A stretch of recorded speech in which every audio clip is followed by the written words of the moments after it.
hecho y un acontecimiento histórico que fue distorsionado, por supuesto, y tu presentación del libro. Así que adelante, Juan Cruz. Muchas gracias, Horacio. Primero quiero comentar que yo tengo 31 años, el coronel Zaineldin, a quien dedico este libro, que se llama El patriota que quiere no olvidar, quien era Mohamed Ali Zaineldin. El coronel Zaineldin era del año 33, yo del 84, no hubo una amistad por la diferencia de edad, 50 años de diferencia. Yo lo vi 3 veces en mi vida, una en un locro organizado por el Partido Popular de la Reconstrucción, después en un evento que él hizo en un teatro porteño, y la tercera vez cuando él falleció en el sepelio.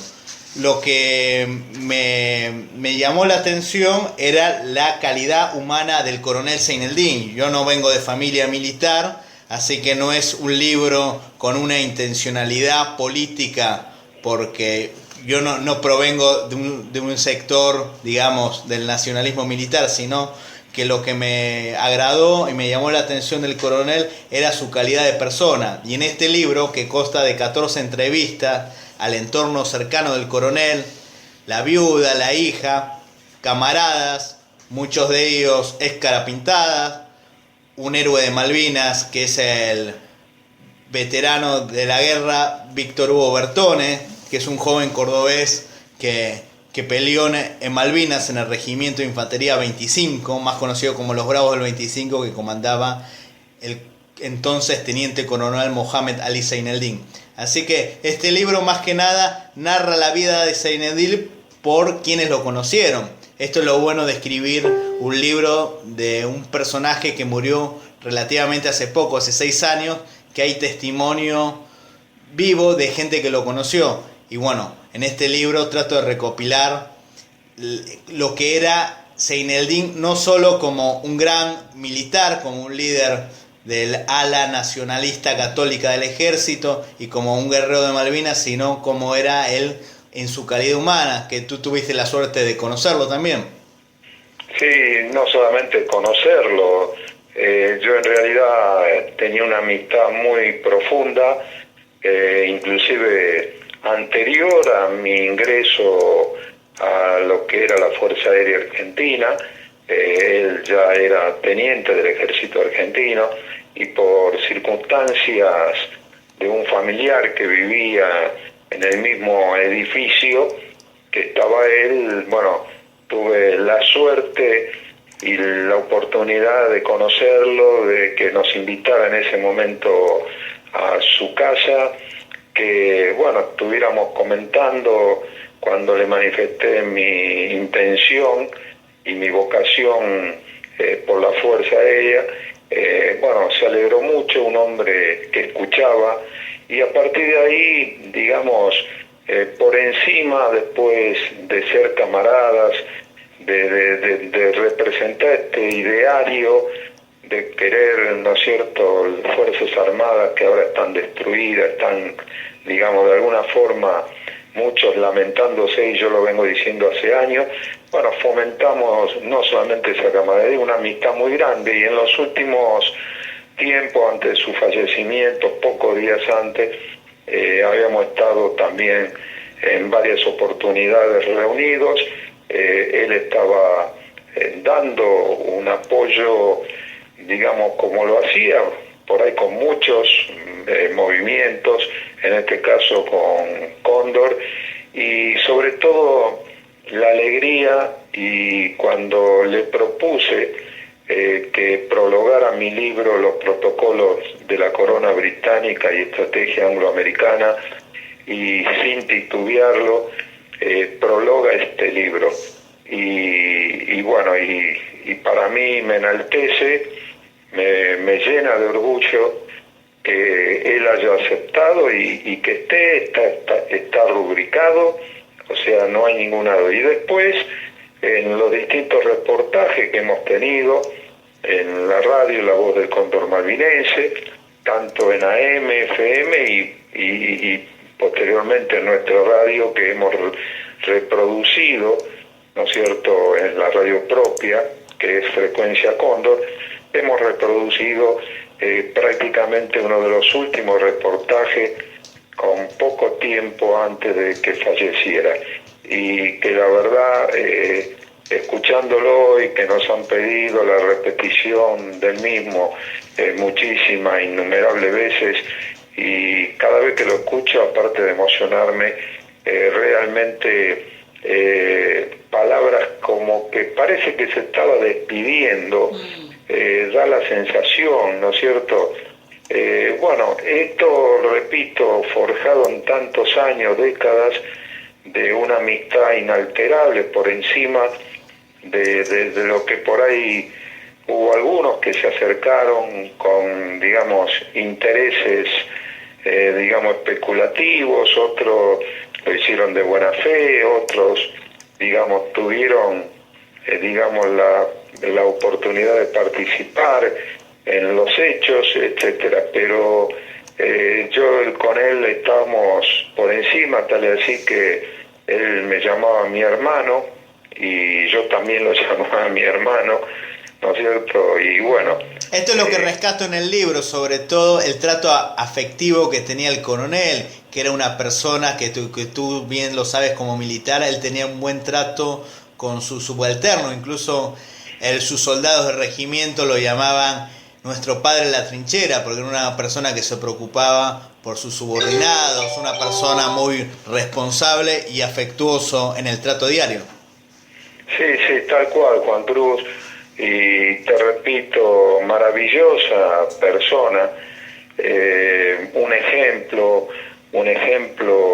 desde el punto de vista inclusive de la fe, un ejemplo desde el punto de vista ético-moral, un ejemplo como soldado, es decir, yo lo llamaba heredero, digamos, pero sin titubeo de lo que fue el verdadero, que debería ser un molde y un modelo y arquetipo que era el modelo sanmartiniano. Entonces yo lo llamaba soldado sanmartiniano y él se reía, ¿no?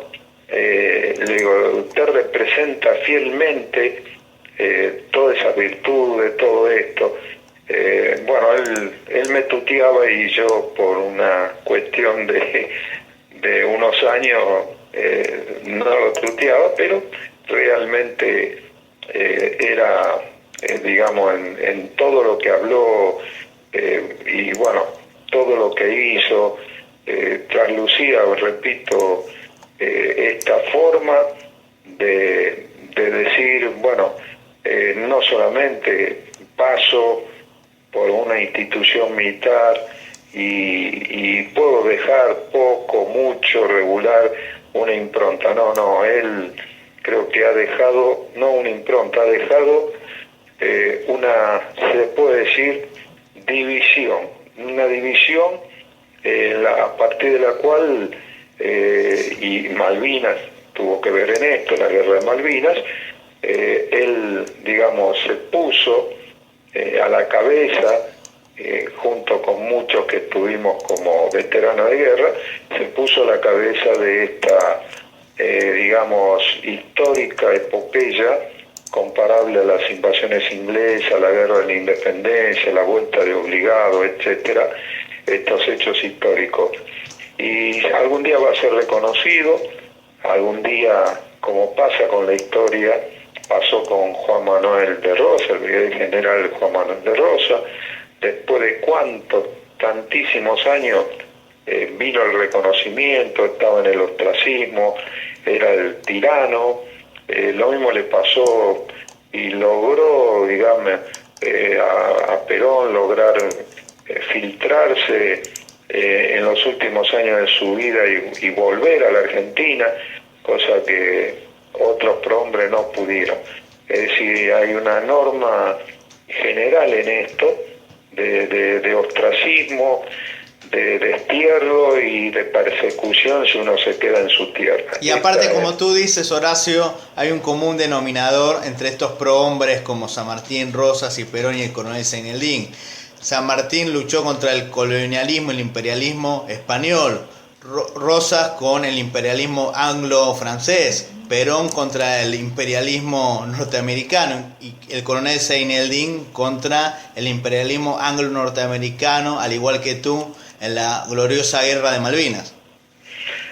Sí, sí, tal cual, Juan Cruz. Por eso te digo, para mí, cuando me enteré a los pocos minutos, un hombre que estaba permanentemente al lado de él y me llama y llorando me da la noticia y no lo podía creer, aparte un hombre sano, un hombre no fumaba, no bebía, o sea, no tenía, practicaba deportes todos los días y evidentemente cayó como un balde de agua fría. Bueno, lo bueno que se fue sin sufrir, sin tener una enfermedad penosa, una pena que se haya muerto, pero bueno, lo importante es que por lo menos no sufrió y se fue de la mejor manera. La muerte lo encontró trabajando, porque él trabajaba mucho en los campos del doctor Deal, que lo contrató ni bien salió de prisión. Él tenía un trabajo social muy importante, sí. En el Chaco, en Santiago del Estero, sobre todo en la agrupación Cuerpo y Alma, que en el libro está la entrevista al hijo del doctor Deal, que el doctor Deal falleció, y comenta, sí, el trabajo social que tenía Seyneldin en los últimos años.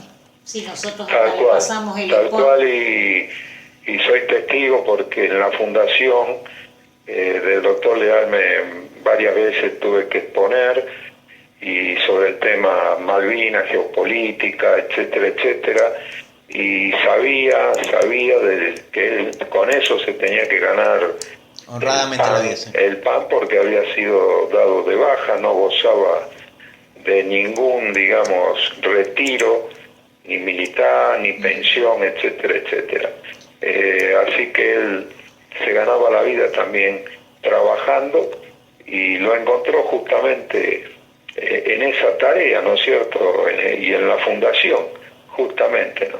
Sí, y otro tema que resalto en el libro, que lamentablemente a veces la gente por ignorancia o por maldad lo asocia al coronel como un militar golpista, y él fue uno de los pocos militares que se opuso públicamente al golpe de estado del 76, por eso le quitan el mando de tropa. Incluso la Cámara Federal que lo juzga en el año 91, lo juzgan por amotinamiento militar, por insurrección, no por intento de golpe de estado. Esto es muy bueno declararlo, que Seyneldin siempre fue respetuoso con las instituciones, a grado tal que él se comprometió por su institución, especialmente el ejército y las Fuerzas Armadas en general, para evitar este proceso de desguazamiento de las fuerzas que lamentablemente vemos que en los últimos años ocurrió. Al principio por ahí a Seyneldin lo veían como un loco, pero vieron que el tiempo le dio la razón. Se ha producido, si las pruebas están al canto, lo que vos ponés énfasis, Juan Cruz, es cierto, me consta. No era un hombre golpista, todo lo contrario. Si hubiera querido, en un momento tenía, digamos, un manejo del ejército argentino, siendo inclusive coronel, que no lo tenía un comandante en jefe, ni antes, ni durante, ni después de hechos que protagonizaban y demás. Y él no quiso esto, y aparte a mí, y lo dice en el último reportaje, me decía, yo no soy Horacio, me dice, no soy un hombre político, dice, yo no soy un hombre político, dice, vos tenés más condiciones, pero vos, y no quiero hacer alabanza propia. Pero sí, él era un líder militar, desde ya no era un líder político. No era, él quería, tal es así que en el primer hecho del año 89, el primer 3 de diciembre... En enero del 88, la operación Virgen del Valle. Exacto, que después se repite en el 90, pero ¿qué era? Veía que estaban destruyendo su ejército, y él lo único que, y eso me consta, y he hablado también con gente que del otro lado le había ofrecido ser comandante en jefe de ejército, él quería eso, no quería ni ministro de defensa, no, yo no soy político, Dice, yo quiero la defensa de mi ejército y de mis fuerzas armadas, cosa que se empeñó en eso y como vos bien has dicho, ¿no es cierto?, no tenía visos de golpismo. Lo que hicieron emparentar como siempre para ensuciar, para enlodar a las personas, es de que él estaba, no, y tal es así lo que también ha dicho que es una verdad, hay que ir a ver el juicio cuando se le hace en el año 91, como bien ha dicho, ¿no es cierto?, en la cual dicen textualmente que no encuentran prueba en él de que quería hacer un golpe de Estado. Así es. Clarito. O así no hubiese tomado las instituciones del gobierno y no los cuarteles militares. Y otro tema que hay que desmentir, el supuesto antisemitismo del coronel. El origen del coronel es semita porque él es hijo de inmigrantes árabes, de drusos libaneses. O sea, no puede ser semita alguien que característicamente es de su grupo étnico. Así no, que se ha ensuciado la imagen. Etnia drusa, ¿no es cierto?, en la cual, como bien has dicho tú también, es algo que en sus orígenes son tanto árabes como judíos, son semitas, porque acá viene a veces la confusión, o sea, vienen del mismo tronco. Así es. ¿No es cierto?, bíblicamente, inclusive, cuando se dividen las 12 tribus de sí, geográficamente la misma zona geográfica, así que esto hay que aclararlo. Y bueno, sé que este libro quizás puede ocasionar polémica a simple vista, pero es un libro que trata de resaltar la imagen de Zeineldin, que dicho sea de paso, muchos coinciden, incluso yo comparto esta opinión, que Zeineldin tiene rasgos de santidad, era un hombre muy bueno, sin maldad y con mucho amor al prójimo, tenía las características de un buen cristiano. Sí, hubo, se me viene a la memoria San Luis de Francia, que fue rey y fue santo, o sea, hubo los primeros cristianos que se convirtieron, que fueron, digamos, centuriones. San Ignacio de Loyola, que era un guerrero, el de fundador de los jesuitas. No está reñido la vida de santidad, a veces con la milicia en este caso, que es justamente milicia de militancia, de militar, de estar enrolado en las banderas, como bien escribió y lo dijiste San Ignacio de Loyola, las dos banderas. San Francisco Javier también. Sí, hay un montón de temas interesantes. Bueno, este es mi primer libro. Yo estoy trabajando en el segundo libro sobre el general Perón, con testimonios. Bueno, es un poquito más complicado porque hubo testimonio de gente entre los 70 y los 95 años sobre esta figura que también es muy importante. Ese sí que el general Perón era un líder político, en cambio Zeineldin era más un líder militar. Yo no lo llamaría líder político, pero ambos tenían como un denominador que tenían un principio nacional, cristiano, más aún en Zeineldin, y bueno, es importante poder trabajar en estos temas y que gente como tú me abra las puertas de la radio para difundir mis trabajos, que espero que sean del agrado del lector. Yo te auguro que así será, va a ser un éxito y no me cabe duda porque, te repito, no solamente por tu juventud, ímpetu, capacidad que ya has demostrado en algunos años que te conozco, y creo que es importante develar un poco, correr el velo, ¿no es cierto?, de toda esa infamia que se ha tejido. Y bueno, los años, digamos, dicen que él mismo, para los hombres en la tierra la justicia, pero para la verdad está Dios. Y van a pasar por ahí algunos años, así como se empezó a correr y descorrer el tema del velo de Malvinas, que lo quisieron ocultar, lo quisieron tomar como un hecho insolente de rebelión de la Argentina ante los poderes anglosajones, etcétera, etcétera, y nos implantaron y nos quisieron imponer una desmalvinización que no tuvo efecto.